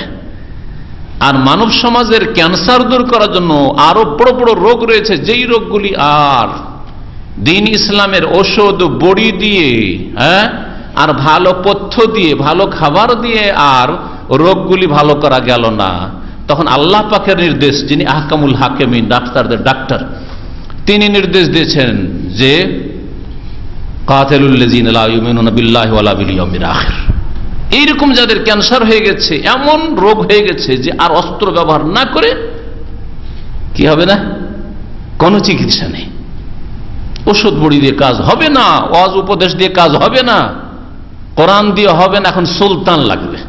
দুটো শক্তি না হইলে দিন প্রতিষ্ঠা হয় না। আল কোরআন লাগে আর সুলতান লাগে। নবী করিম সাল্লাল্লাহু আলাইহি সাল্লাম কোরআনের সাথে সাথে সুলতান ব্যবহার করেছেন। মদিনায় এসে সুলতান পেয়েছেন, মক্কা বিজয় হয়েছে তারপরে সুলতান পেয়েছেন। তখন না মক্কা থেকে পুরোপুরি শিরক কুফরি আর পাপের নাপাকি অপবিত্র দূর হয়েছে। শুধু কোরআন দিয়ে তাহলে হবে না, কোরআনের সাথে সাথে সুলতান। সুলতান মানে বুঝেন? হ্যাঁ জি, ভালো প্রশাসন, হ্যাঁ নেই প্রশাসন লাগবে। জি জি জি, বল প্রয়োগ করা লাগবে। তো নবী করিম সাল্লাল্লাহু আলাইহি ওয়াসাল্লাম আল্লাহ পাক রব্বুল আলামিন জানেন যে কার জন্য অস্ত্রোপচারের প্রয়োজন রয়েছে। আমাকে নির্দেশ দেওয়া হয়েছে যে আমি ওইসব মানুষদের বিরুদ্ধে যুদ্ধ করি। কতক্ষণ পর্যন্ত? হাত্তা আশহাদু আল্লা ইলাহা ইল্লাল্লাহ, যতক্ষণ পর্যন্ত তারা সাক্ষ্য প্রদান না করবে যে আল্লাহ ছাড়া কেউ সত্য মাবুদ নেই, ওয়া আন্না মুহাম্মাদুর রাসূলুল্লাহ, আর মুহাম্মদ সাল্লাল্লাহু আলাইহি ওয়াসাল্লাম আল্লাহ পাকের রাসূল। তারপরে এই হাদিস সংক্ষেপে আল্লাহ পাক রব্বুল আলামিন আরো বেশ কিছু স্তর রেখেছেন। সেটা হচ্ছে যে প্রথম কথা, জবরদস্তি। এর হাদিসের মানে হয় না যে জবরদস্তি করে কারো দিন বদলাবেন আর দিন পরিবর্তন করবেন, কারণ আল্লাহ কোরআনে আর এক আয়াতে বলছেন লা ইকরাহা ফিদ-দীন, দিনের ক্ষেত্রে কোনো জবরদস্তি নেই। তাহলে এই অস্ত্র ধরার কথা যে কোরআন এবং হাদিসে বলা হয়েছে সেটাও আপন জায়গায় ঠিক, বিশেষ বিশেষ ক্ষেত্র রয়েছে তার। আর দিনের ক্ষেত্রে জবরদস্তি নেই, এটাও ঠিক। কোনো আয়াত মনসুখ না, কোনো বিধান রহিত নয়। তাহলে এগুলিকে সমন্বয় করতে হবে। একদিক নিয়ে দিলাম দৌড়, যারা শুধু জিহাদ ফি সাবিলিল্লাহর আয়াত হাদিসগুলো নিয়ে দিল দৌড়, সন্ত্রাসী নিজেকে বানিয়ে ফেলল। আর আরেকটা লাইক রাফিদিন, কোনো জবরদস্তি নেই, সুতরাং এইসব সরাও, সব ইসলামী জিহাদ টিহাদ নেই। হ্যাঁ, তারা ইসলামের এক ফরজকে অস্বীকার করলো। এফরাত এবং তফরিদ, হয় ঘাটতি না হয় বাড়তি, দুই দলই গুমরাহিতে রয়েছে। মুসলিম সমাজে বসবাস করে মুসলিমের ছেলে নামাজ পড়বে না, শিরিক করে, বলছেন না না না, বল প্রয়োগ করা নাই, তোমরাও করবে, জনসাধারণ তো করবে না, কারণ আইন তোমাদের হাতে না, সরকারও করবে না। অন্যায় কথা এটা। ঠিক আছে, জনসাধারণ করবে না কারণ আইন তাদের হাতে না, কিন্তু সরকারের উপর ফরজ বল প্রয়োগ করা।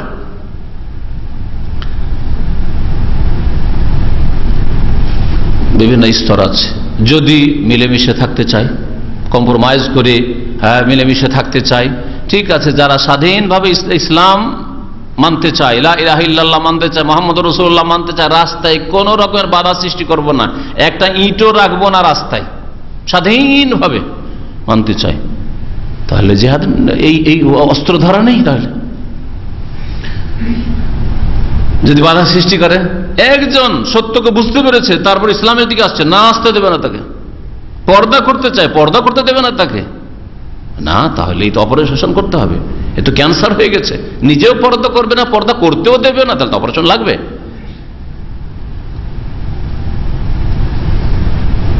তারপরে আল্লাহ পাক রব্বুল আলামিন জিজিয়ার বিধান দান করেছে।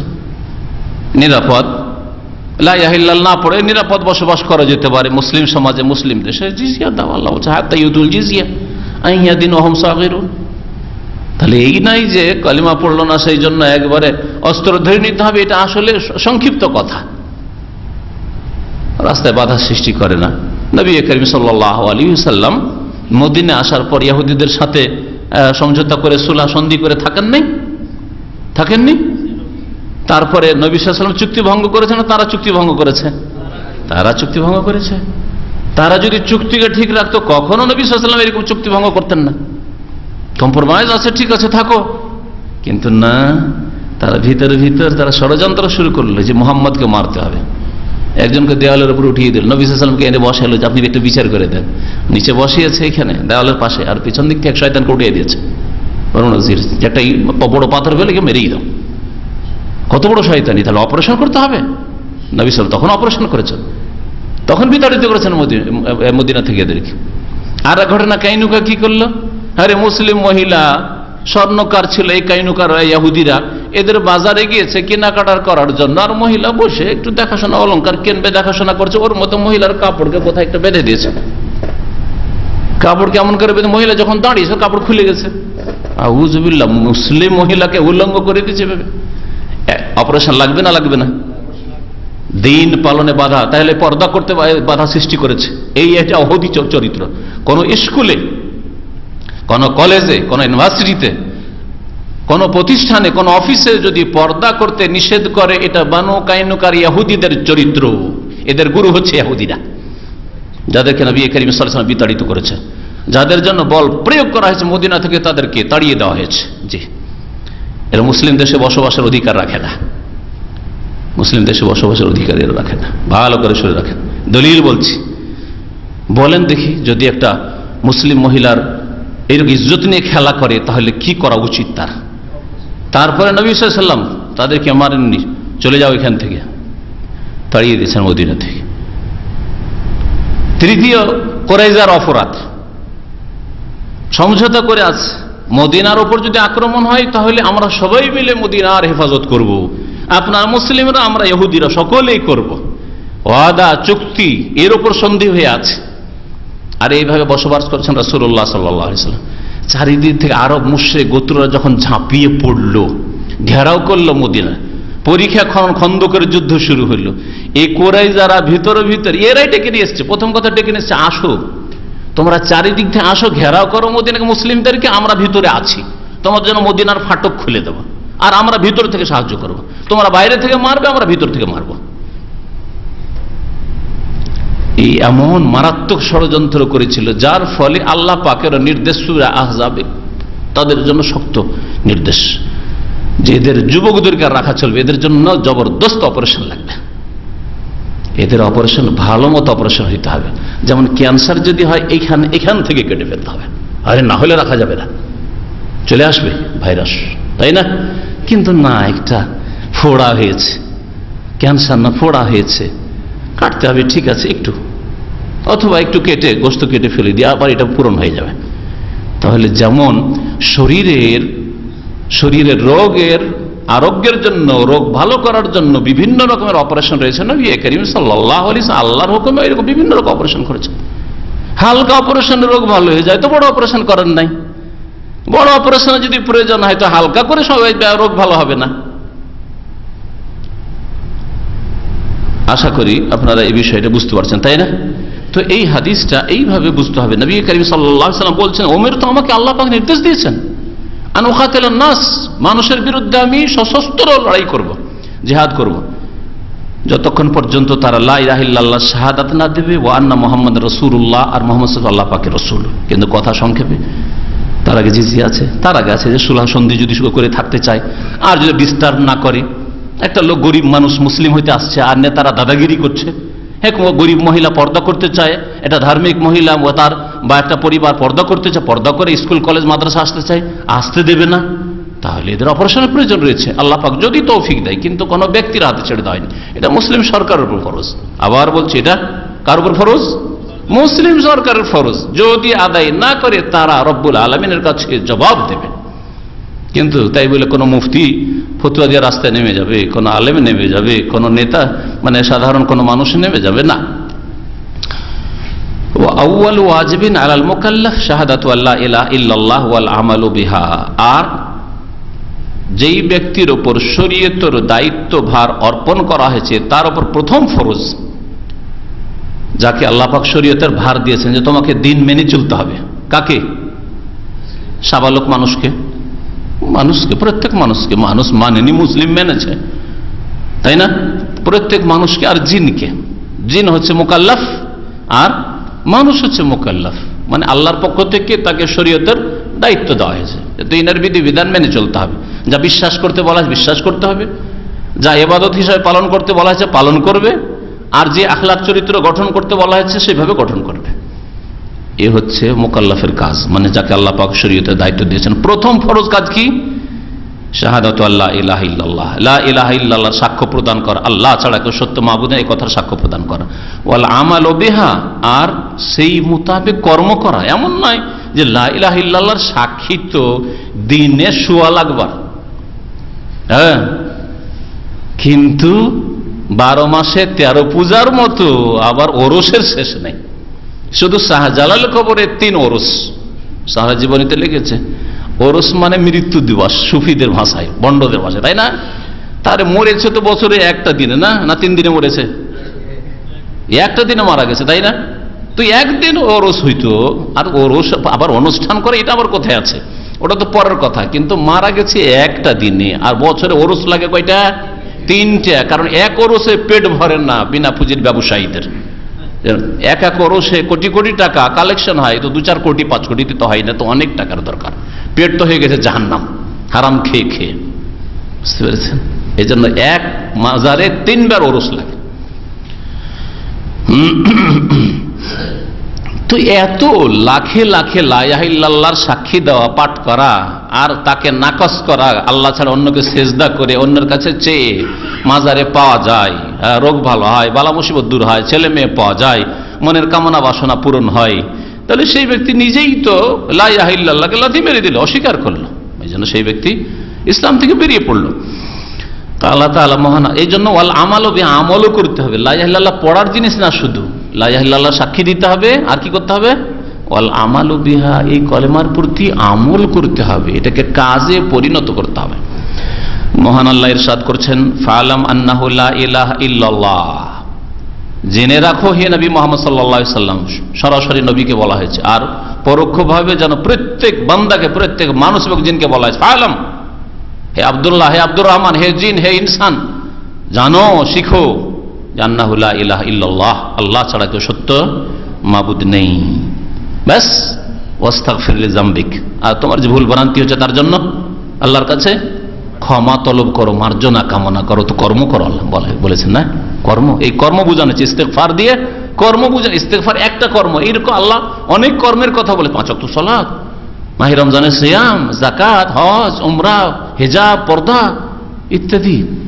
ওয়াস্তাগফির লিযামবিক, ফরজ ওয়াজিব আদায় করা, হারাম নাজায়েজ থেকে বেঁচে থাকা, আর তারপর ভুল ভ্রান্তি যা হয়ে যাচ্ছে তার সংশোধনের জন্য ওয়াস্তাগফির লিযামবিক, তোমার ভুল ভ্রান্তির জন্য তুমি মার্জনা কামনা করো। ওয়া আউয়ালু মা, এই আয়াত কোথায় রয়েছে? সূরা মুহাম্মদ আয়াত নম্বর 19।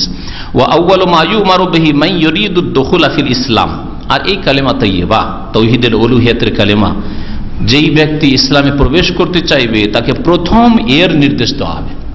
একটা লোক ইসলামে আসতে চায়, তাকে প্রথমে কথা বলবো না যে যাও তোমার বাবার খোঁজ খবর নিয়ে এসো, যাও তুমি উজু করে এসো, হ্যাঁ, যাও এখানে নামাজে রক্ত হয়েছে নামাজ পড়ে আসো, ঠিক না? বলবেন এগুলো না? কি বলবেন? প্রথম লা ইলাহা ইল্লাল্লাহ সম্পর্কে জানো আর স্বীকৃতি দান করো।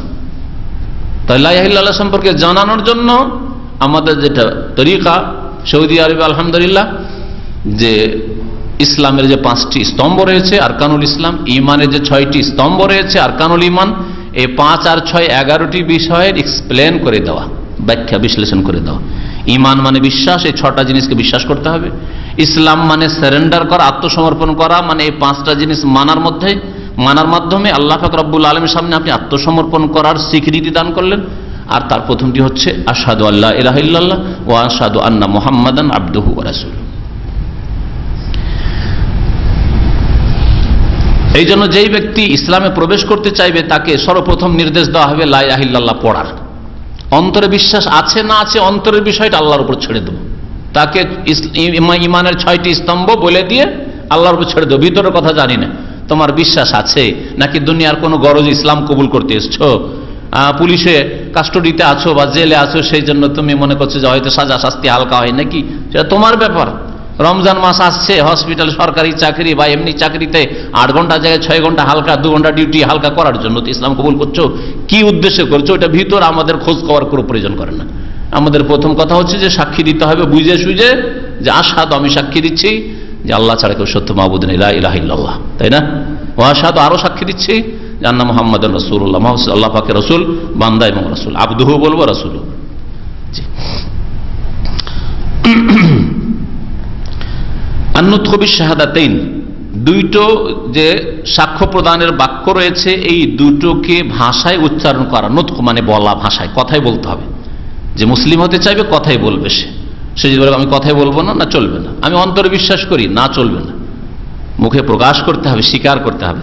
ফাতাবায়্যানা মিন হাযা, এর দ্বারা স্পষ্ট হইল আন্না তাওহীদ আল উলুহিয়া হুয়া মাকসুদ দাওয়াতের রাসূল, যে তৌহিদে উলুহিয়াতি হচ্ছে সমস্ত রাসূলগণের দাওয়াতের লক্ষ্য উদ্দেশ্য, টার্গেট। ওয়াসুম্মিয়া বিযালিক, এই তৌহিদকে তৌহিদে উলুহিয়াত কেন বলা হয়? এই তৌহিদকে লিআন্নাল উলুহিয়াত, কারণ উলুহিয়াতটা হচ্ছে ওয়াসফুল্লাহি তাআলা, আল্লাহ পাক রব্বুল আলামিনের গুণ, আদাল্লু আলাইহি ইসমহু তাআলা, যার প্রমাণ হচ্ছে আল্লাহর নাম স্বয়ং, যার প্রমাণ হচ্ছে স্বয়ং আল্লাহর নাম আল্লাহ। আল্লাহ শব্দটি এলাহ থেকে এসেছে, এলাহ থেকে উলুহিয়াত। তাহলে তৌহিদ উলুহিয়াতের দলিল আল্লাহ শব্দটি, আল্লাহ পাকের প্রথম না জাতি নাম যেটা, হ্যাঁ আল্লাহ পাকের কিছু গুণবাচক নাম রয়েছে, হ্যাঁ যেমন রহমান, রাহিম ইত্যাদি, খালেক, রাজ্জাক, মালিক ইত্যাদি। কিন্তু আল্লাহ পাক রব্বুল আলামিনের জাত সত্তাগত নাম হচ্ছে আল্লাহ। তো আল্লাহ নামটার উৎপত্তি হচ্ছে, আল্লাহ নাম মুশতাক, যেটাকে আরবি ভাষায় বলা, গ্রামের বলা হয়, হচ্ছে কোত্থেকে? ইলাহ থেকে বা উলুহিয়াত থেকে। আল্লাহ ইয়া আল্লাহ ইলাহান উলুহিয়াতান ফাহুয়া মালুহুন। তো এই উলুহিয়াত থেকে, আল্লাহ নাম থেকে প্রমাণ হলো যে ইবাদত কার জন্য? যিনি আল্লাহ তার জন্য। ফাল্লাহু, সুতরাং আল্লাহ পাক হচ্ছেন যুল উলুহিয়া, তিনি হচ্ছেন ইবাদত ওয়ালা, মানে তার জন্য ইবাদত হইতে হবে। এই আল মাবুদ, তিনি হচ্ছেন মাবুদ, মানে যার ইবাদত করতে হবে, ইসম মাফউল হিসেবে। ওয়া ইউকালু লাহু, আর একে বলা হয় আরেক ভাষায় তৌহিদুল ইবাদা, তৌহিদুল উলুহিয়াকে বলা হয় তৌহিদুল ইবাদা। বেতবার কেন তৌহিদুল ইবাদা বলা হয়? এই জন্য আন্নাল উবুদিয়া ওয়াসফুল আবদে, বান্দা হওয়াটা বান্দার গুণ। উবুদিয়াত মানে হচ্ছে গোলামি, উবুদিয়াত মানে হচ্ছে গোলামি। তো বান্দা, মানুষ অথবা জিনের গুণ হচ্ছে যে আল্লাহ পাকের গোলামি করবে, আল্লাহ পাকের আদেশ নিষেধ মেনে চলবে। তো আল্লাহ পাক রব্বুল আলামিনের আদেশ নিষেধ জীবনে মানবে, এটা তার কর্ম। আর কর্মে আল্লাহ পাকের একত্ব প্রতিষ্ঠা করার নামই তো হচ্ছে তৌহিদুল উলুহিয়া, ওর নাম হচ্ছে তৌহিদুল ইবাদা। তো এই জন্য এর নাম আর একটি নাম হচ্ছে তৌহিদুল ইবাদা। হাইসু আন্নাহু ইয়াজিবু আলাইহি, কারণ বান্দার উপর ওয়াজিব হচ্ছে আন ইয়াবুদাল্লাহ, যে আল্লাহ পাকের ইবাদত করে, মুখলিসান ফি যালিক, নিখুঁত নির্ভেজাল করে। এই ব্যাপারে কেন আল্লাহ পাকের ইবাদত করবেন? লিহাজাতিহি ইলা রাব্বিহি, কারণ বান্দা মানুষ হোক আর জিন হোক আল্লাহ পাকের মুখাপেক্ষী। ওয়া ফাকরুহু ইলাইহি, আল্লাহ পাকের সে একই অর্থ। হাজাত মানে আল্লাহ, তার প্রয়োজন রয়েছে আল্লাহর, আল্লাহ ছাড়া আপনি চলতে পারবেন না, আল্লাহ পাক রব্বুল আলামিনের দেওয়া ছাড়া আপনি পৃথিবীতে আসতে পারতেন না। যা কিছু আছে আপনার কাছে আল্লাহ পাকের পক্ষ থেকে, এবং আল্লাহ আপনার টিকে থাকার জন্য আল্লাহর রহমত ছাড়া আপনার কোনো ক্ষমতা নেই, আল্লাহর দান ছাড়া। আপনার প্রয়োজন আল্লাহর কাছে, এবং আল্লাহ পাকের মুখাপেক্ষী মোহতাজ আপনি, সেজন্য আল্লাহ পাকের জন্য ইবাদতকে নিখুঁত নির্ভেজাল করবেন।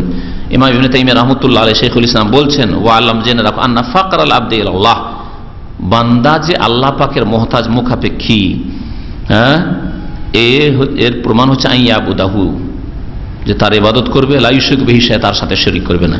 লাইসা লাহু নাযীরুন ফায়ুকাসু বিহি, আল্লাহ পাকের কোনো তুলনা নেই যে তার সাথে কাউকে তুলনা করবেন। লাকিন ইউশবিহু মিন বাদিল উজুহ হাজাতাল জাসাদ ইলা তা'আমি ওয়াশ শারাব, তবে কোন কোন দিক থেকে আল্লাহ পাকের যে বান্দা মুখাপেক্ষী মোহতাজ, এটাকে আপনি উদাহরণ দিতে পারেন কোন কোন দিক, কোন কোন দিক থেকে। কিসের সাথে? দেহ আর খাবার, দেহ আর খাবার। পুরোপুরি আল্লাহর সাথে কোনো তুলনা চলে না, কিন্তু এক আংশিক ভাবে আপনি উদাহরণ দিয়ে বুঝাইতে পারেন। মানুষের দেহ বা শরীর কিসের মুখাপেক্ষী? টিকে থাকার জন্য খাবার প্রয়োজন, তারপরে পানির প্রয়োজন। পানি ছাড়া শরীর টিকতে পারবে? খাবার ছাড়া বাঁচতে পারবে? কয়দিন বাঁচবে? ব্যাস 1 সপ্তাহ 2 সপ্তাহ, আর কত বাঁচবে? হ্যাঁ, পানি ছাড়া 2 দিন 3 দিন, তার বেশি বাঁচতে পারবেন না। বাতাস ছাড়া মোটেই বাঁচতে পারবেন না, হয়তো একটা দিনও পার হবে না, 1 ঘন্টাও পার হবে না হয়তো। তো যেমন শরীর খাদ্য আর পানীয়র মুখাপেক্ষী, সেই রকমই বান্দা গোলাম তার মনিব মালিকের মুখাপেক্ষী, মুহতাজ। ওয়াবাইনাহুমা ফুরুকুন কাসীরা, তবে এই দুইয়ের মাঝে অনেক পার্থক্য রয়েছে। এটা পুরোপুরি উদাহরণ না যে বান্দার রবের সাথে ওই রকমই উদাহরণ যেমন বডির খাদ্যের সাথে পানীয়র সাথে উদাহরণ না, পুরোপুরি নাই, আংশিক একটা বোঝানোর জন্য। ফাইন হাকিকাতাল আবদে কলবহু ওয়া রূহুহু, বান্দার আসল হচ্ছে তার হৃদয় আর তার আত্মা। মানুষের মধ্যে যদি হৃদয় না থাকে, হার্টই নেই, হার্ট ছাড়া মানুষ বাঁচবে না। হার্ট থেকে হার্ট ফেল হয়ে যাচ্ছে। হ্যাঁ, আচ্ছা, রুহ ছাড়া, রুহ নেই তার মানে তো মৃত। শরীরে রুহ নেই মানে তো মৃত, কোন অস্তিত্ব নেই। তো এই রুহ, আত্মা বা হৃদয় কোন সময় টিকে থাকতে পারে, লা সালাহ মানে তার কোনো যোগ্যতা নেই, টিকে থাকার ক্ষমতা নেই, ইল্লা বে এলাহেহা, তার এলাহ ছাড়া, আল্লাহ ছাড়া।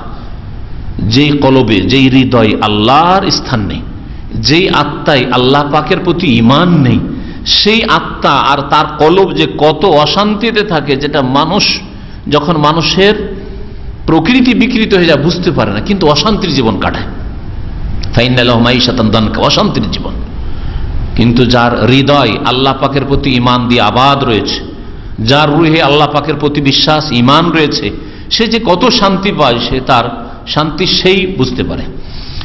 আল্লাযী লা ইলাহা ইল্লাহু, যার ছাড়া কোনো ইলাহ নেই। ফালা তাতমাইন্নু ফিদ দুনিয়া ইল্লা বিযিকরিহি, সুতরাং রূহ বা হৃদয়, মানুষের অন্তর আল্লাহ পাকের জিকির আজকার স্মরণ ছাড়া কখনো প্রশান্তি পেতে পারে না পৃথিবীতে। ওয়ালাউ হাসাল লিল আবদি লাজ্জাত ওয়া সুরুর বিগাইরিল্লাহ, আল্লাহ ছাড়া যদিও অনেক স্বাদ পাচ্ছে, মজার খাবার খাচ্ছে, মজার ভোগ বিলাসের সামগ্রী পাচ্ছে, খুশি আমোদ ফুর্তি পাচ্ছে, তারপরেও তার কখনো প্রশান্তি হাসিল হতে পারে না আল্লাহ পাকের স্মরণ ছাড়া। ফালায়াদু মোজালেকে, এটা স্থায়ী হতে পারে না, ক্ষণিকের আমোদ ফুর্তি দিয়ে কখনো শান্তি পেতে পারে না। বালিয়ান্তাকিলু মিন নাওইন ইলা নাওইন, এক অবস্থা থেকে আরেক অবস্থায় যাবে।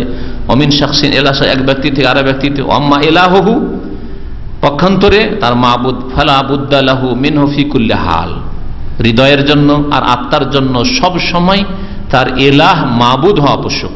ওয়াকুল্লু ওয়াক্তিন ওয়া আইনামা কানা ফাহুয়া মাহু, যেখানে হোক না কেন আর যে কোনো সময় হোক না কেন আল্লাহ পাক তার মধ্যে থাকা আবশ্যক। মানে তার অন্তরে আল্লাহ পাকের প্রতি ঈমান, বিশ্বাস এবং আল্লাহ পাকের মহব্বত থাকা আবশ্যক, তাহলে শান্তি পাবে।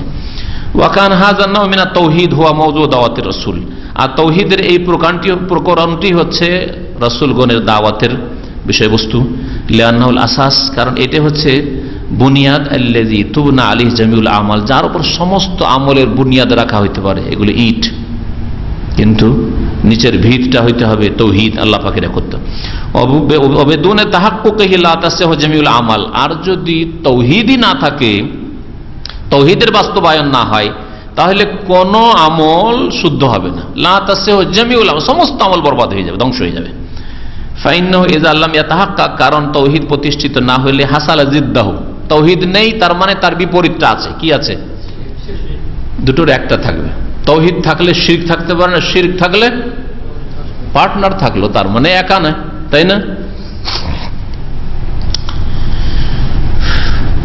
ওয়া শিরক, আর সেটা হচ্ছে শিরক। ওয়াকাদ ক্বালা আল্লাহু তাআলা, মহান আল্লাহ ইরশাদ করেছেন, এখানে তিনটি আয়াত উল্লেখ করেছেন এই বিষয়ে যে তাওহীদ ছাড়া কোনো আমল কাজে আসবে না আর আমল কবুল হয় না। ইন্নাল্লাহ লা ইয়াগফিরু আন ইউশরাকা বিহি, নিশ্চয়ই আল্লাহ পাক মাফ করবেন না যদি তার সাথে শিরিক করা হয়। এই আয়াত কোথায় রয়েছে? সূরা নিসার দুই জায়গায় রয়েছে, 48 আর 116। ওয়া ইউশরিক বিল্লাহি ফাকাদ দাল্লা দালালাম বাইদ, আর এক জায়গায় রয়েছে ওয়া ইউশরিক বিল্লাহি ফাকাদ ইফতারা ইসমান আযীমা।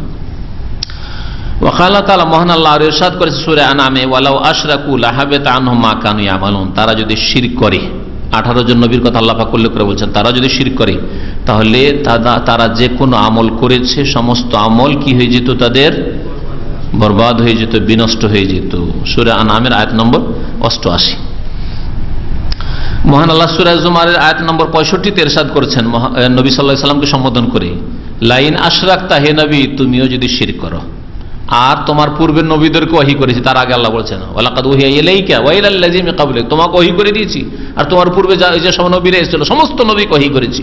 লাইন আশরাকতা, তুমিও যদি শিরক করো, তার আগের নবীদের তুমিও যদি শিরক করো, নূহ, মূসা তুমি যদি শিরক করো, ঈসা তুমি যদি শিরক করো, প্রত্যেক নবীকে বলে দিয়েছি লাইন আশরাকতা, শিরক করলে কি হবে? লা ইয়াহবাতান্না আমালুকা, তোমার আমল বিনষ্ট হয়ে যাবে, ধ্বংস হয়ে যাবে। ওয়ালা তাকুনান্না মিনাল খাসিরিন, আর ক্ষতিগ্রস্তদের দলে শামিল হয়ে যাবে, তাদের অন্তর্ভুক্ত হয়ে যাবে। ওয়ালিআন্না হাযা নাও মিনাত তাওহীদ, আর তাওহীদের এই প্রকরণটি হচ্ছে হুয়া আউয়ালুল হুকুকুল ওয়াজিব আলাল আবদে, বান্দারও প্রথম ওয়াজিব, প্রথম হক, আল্লাহ পাকের হক। মুআয ইবনে জাবাল রাদিয়াল্লাহু তাআলা হাদিসে যেমন এসেছে, কামা ক্বালা তাআলা, যেমন আল্লাহ পাক ইরশাদ করেন ওয়াবুদুল্লাহ ওয়া লা তুশরিকু বিহি শাইআ ওয়া বিল ওয়ালিদাইনি ইহসানা, সূরা নিসার আয়াত নম্বর 36 এ রয়েছে। আল্লাহ পাকের ইবাদত করো, তার সাথে কোনো কিছুকে শিরিক করিও না, তারপরে মাতা পিতার সাথে সদ্ব্যবহার করো। তাহলে মাতা পিতার আগে আল্লাহ পাকের ইবাদত করো শিরক মুক্ত হয়ে। ওয়া ক্বালা তাআলা, মহান আল্লাহ আরো ইরশাদ করেছেন ওয়া কাযা রাব্বুকা, আল্লাহ পাকের ঘোষণা যে আল্লাহ তাবুদু ইল্লা ইয়াহু, তার ছাড়া কারো ইবাদত করবে না, ওয়া বিল ওয়ালিদাইনি ইহসানা, আর মাতা পিতার সাথে সদ্ব্যবহার করো। সূরা বনি ইসরাইল বা ইসরা আয়াত নম্বর 23। ওয়া ক্বালা তাআলা, মহান আল্লাহ ইরশাদ করে সূরা আনআমের আয়াত নম্বর 151 থেকে 53-তে, কুল, হে নবী জানিয়ে দাও, তাআলাও এসো তোমরা, আতলু মা হারামা রাব্বুকুম আলাইকুম, তোমাদেরকে তোমাদের রব তোমাদের উপর যা হারাম করেছেন পড়ে শুনিয়ে দিই। আতলু, তেলাওয়াত করে শুনিয়ে দিই ওই সব বিষয়গুলি, মা হারামা রাব্বুকুম, তোমাদের রব যেগুলিকে হারাম করেছেন, আলাইকুম, তোমাদের উপর যেসব বিষয়কে আল্লাহ পাক হারাম করেছেন সেগুলি এক একটা করে আমি তেলাওয়াত করে মানে পাঠ করে পড়ে শুনিয়ে দিই। প্রথমটি হচ্ছে আল্লাহ তুশরিকু বিহি শাইআ, তার সাথে কোনো কিছুকে শরীক করবে না, মানে যা হারাম করেছেন তার প্রথম যে হারাম সেটা হচ্ছে শিরিক করা, সুতরাং তোমরা শিরিক করবে না। ওয়াবিল ওয়ালিদাইনি ইহসানা, আর মাতা পিতার সাথে সদ্ব্যবহার করবে, মাতা পিতার সাথে খারাপ ব্যবহার করাকে আল্লাহ পাক হারাম করেছেন। আল্লাহ আয়াত, এখানে 3টি লম্বা আয়াত রয়েছে যাতে 10টি উপদেশ ওয়াসায়া বলা হয়েছে আল্লাহ পাক উল্লেখ করেছেন। আল্লাহ পাক রব্বুল আলামিন যেন আমাদেরকে তাওহীদ বুঝার তৌফিক দান করেন, আর তাওহীদ প্রতিষ্ঠার আল্লাহ পাক রব্বুল আলামিন যেন তৌফিক দান করেন। ওয়া সাল্লাল্লাহু আলা নবিয়িনা মুহাম্মদ ওয়া আলা আলিহি ওয়া সাহবিহি আজমাইন।